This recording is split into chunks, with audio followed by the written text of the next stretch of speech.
అధ్యక్ష, విద్య పైన తెలుగుదేశం పార్టీకి ఇప్పుడు ఒక బాధ్యతగా స్వీకరించింది. మీరు చూస్తే తెలుగుదేశం పార్టీ ఆవిర్భావం తర్వాత 11 డిఎస్సీలు ఏర్పాటు చేసి 1,50,000 మంది ఉపాధ్యాయుల పోస్టులు భర్తీ చేస్తాం జరిగింది అధ్యక్ష. నాకన్నా మీకే బాగా తెలుస్తుంది. దాంట్లో అధ్యక్ష 9 డిఎస్సీలు చంద్రబాబు నాయుడు గారు గౌరవ ముఖ్యమంత్రి గారు నాయకత్వంలో కూడా జరిగింది అధ్యక్ష. ఈ ప్రభుత్వం అధికారంలోకి వచ్చిన తర్వాత తొలి సంతకం మెగా డిఎస్సీ అని పెట్టడం జరిగింది అధ్యక్ష. దాంట్లో కూడా అభ్యర్థులందరూ నాకు నా నంబర్ దాదాపు రాష్ట్రం అంతా తెలిసిపోయింది. సో అందరూ నాకే డైరెక్ట్గా మెసేజ్లు పెడుతున్నారు. దాంట్లో ప్రధానంగా టెట్ ఏర్పాటు చేసి టెట్ తర్వాత డిఎస్సీ పెడితే బాగుంటుందని కోరటం జరిగింది. దాంట్లో భాగంగా మీరు చూస్తే టెట్ నిర్వహించాము. దాని తర్వాత ఇప్పుడు డిఎస్సీ కూడా త్వరలోనే మేము నోటిఫికేషన్ కూడా ఇవ్వబోతున్నాం అధ్యక్ష. దాంట్లో 16,000 పైచిలక పోస్టులు మళ్ళీ భర్తీ చేయబోతున్నాం అధ్యక్ష. గత ప్రభుత్వం 5 సంవత్సరాల్లో ఒక ఉపాధ్యాయ పోస్ట్ కూడా భర్తీ చేయలేదు, కాలయాపన చేస్తాం జరిగింది అధ్యక్ష.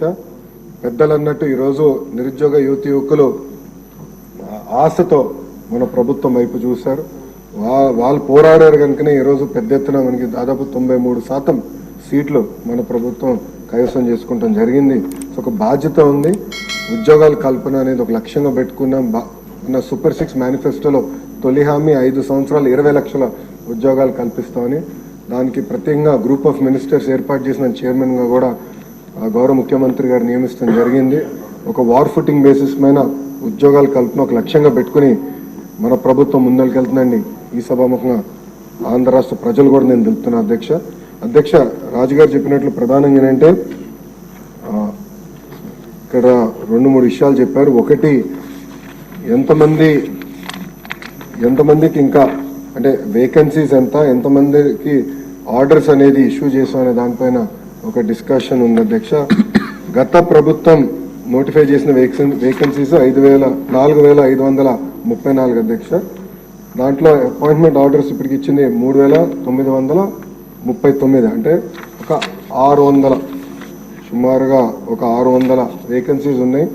గౌరవ సభ్యులు ఇంకెక్కువ ఉన్నాయన్నారు అధ్యక్ష. ఆ వివరాలు నేను తీసుకుని దాన్ని ఎట్లా టేకప్ చేయాలో చేస్తాం అధ్యక్ష. రెండోది వచ్చేగల పెద్దలు అన్నట్టు రిటైర్మెంట్ బెనిఫిట్స్ అనేది వాస్తవంగా ఎంటీఎస్కి ఉండదు, సో అది వర్తించదు అధ్యక్ష. ఇంకో పక్కన ఏంటంటే రిటైర్మెంట్ ఏజ్ వచ్చేగల ఎగ్జిస్టింగ్ ఎంటీఎస్ రూల్స్ అనేది 60 సంవత్సరాలని ఉంది అధ్యక్ష.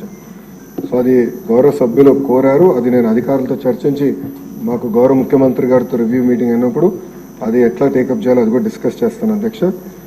మీరు చూస్తే చాలా స్పష్టంగా నేను చెప్పదలుచుకుంది ఏంటంటే 1998 డిఎస్సీలో 22,542 పోస్టులు శాంక్షన్ అవుతే ఫిల్ అయింది 18,008 పోస్టులు, అంటే పెండింగ్ 4,534 పోస్టులు క్యారీ ఫార్వర్డ్. దాంట్లో 3,939 పోస్టులు ఎంటీఎస్ ద్వారా అపాయింట్మెంట్ అయింది. మిగిలింది 595 పోస్టులు అధ్యక్ష. ఫస్ట్ ఆ నెంబర్ వస్తాం అధ్యక్ష. దెన్ బ్యాలెన్స్ మీరు చెప్పినట్లు ఎట్లా టేకప్ చేయాలో గౌరవ ముఖ్యమంత్రి గారితో చర్చించి టేకప్ చేస్తాం. మీరు అన్నట్టు పాదయాత్రలో కూడా 1998 డిఎస్సీ మెంబర్స్ నన్ను కలిశారు. గత 5 నెలల్లో కూడా ప్రజా దర్బార్లో కూడా నాకు కలుస్తాం జరిగింది. సో సబ్జెక్టు నాకు అవగాహన ఉంది అధ్యక్ష. ఒక పద్ధతి ప్రకారం ఇది ముందలు తీసుకెళ్తాం. ఇది ఇంతే కాకుండా అధ్యక్ష, నిరుద్యోగ యువకులు ఒక హామీ వదలుచుకున్నాను అధ్యక్ష. నేను అధికారులు కూడా నేను చెప్పింది ఏంటంటే అసలు డిఎస్పీ పైన గతంలో ఎన్ని కేసులు పడినాయి, దేనివల్ల పడినాయి, ఎందుకంటే ప్రభుత్వం మనమే మేజర్ లిటిగెంట్ అవుతున్నాం, అట్లా కాదు. గతంలో పడిన కేసులన్నీ స్టడీ చేయండి. స్టడీ చేసి ఇప్పుడు ఇచ్చే డిఎస్సి నోటిఫికేషన్ పకడ్బందీగా ఇవ్వండి. అందరికీ అబద్ధమైన డిఎస్సి నోటిఫికేషన్ ఇవ్వాలి. ఇది మళ్ళీ ఒక లీగల్ లిటిగేషన్లోకి వెళ్ళకూడదు అని చాలా స్పష్టంగా నేను చెప్తాం జరిగింది. అధికారులు కూడా చాలా టైం పెట్టారు దానిపైన అధ్యక్ష. మీ అందరి సహకారంతో one of the best notification త్వరలో మేము ఇవ్వబోతున్నాం. యుద్ధ ప్రాతిపదికంగా పెండింగ్ ఉపాధ్యాయ పోస్టులని కూడా వచ్చే సంవత్సరంలో మేము భర్తీ చేస్తాం. థ్యాంక్ యూ అధ్యక్ష.